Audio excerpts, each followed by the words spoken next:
Rule number 2 is, don't listen to the naysayers. Everything I ever did, the thing that I heard out of people's mouth was, that's impossible. That can't be done. Or no. I remember when I wanted to be a bodybuilding champion, including my parents and everyone else around me, said this is impossible. That is exactly what I heard, and of course I proved to the people that it can be done.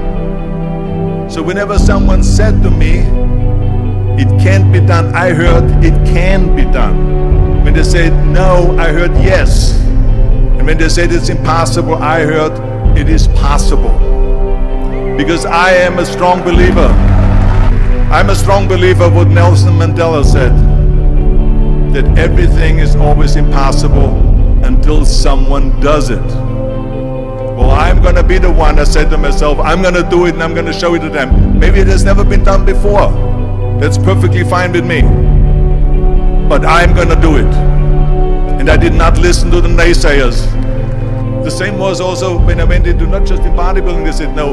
When I wanted to come to America, when I wanted to go to America, they said it's impossible. There's no money that you have to fly even over there. You have no money when you go over there to live with. And what do you think, they're going to wait for you? They have plenty of big bodybuilders over there.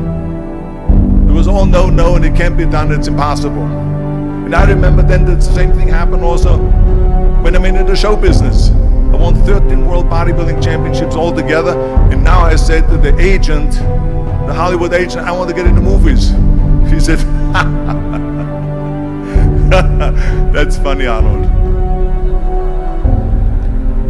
I asked a studio executive, I say, I want to get into movies. I want to be a leading man. He started laughing. So they all say it's impossible. I said, why is it impossible? He says, because look at how big you are. You weigh 250 pounds. Hercules bodies and muscular bodies weighing 20 years ago. And then they told me, it says, and your accent, even if you reduce all your body weight and everything and have a normal body, I said, your accent, I mean, it will go give people goosebumps. With the German accent, it will get people the creeps. They will get scared. He says, no one in Hollywood ever has become a leading man that had an accent. That's the kind of stuff that I heard. They said, no, you see, it's impossible. And plus your name who can pronounce Schwarzenschnitzel or something like that. No one can pronounce that, so forget about it, Arnold.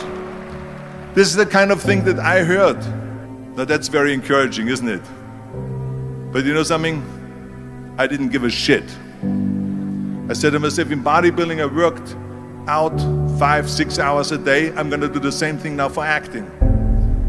And of course I went to college to study English, accent removal, acting classes, and all of this stuff, all day long. I worked and I worked and I worked. And within a short period of time, I made one movie called Hercules in New York, which of course went right into the toilet.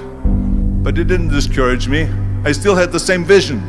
And then all of a sudden, I was asked to star in Conan the Barbarian.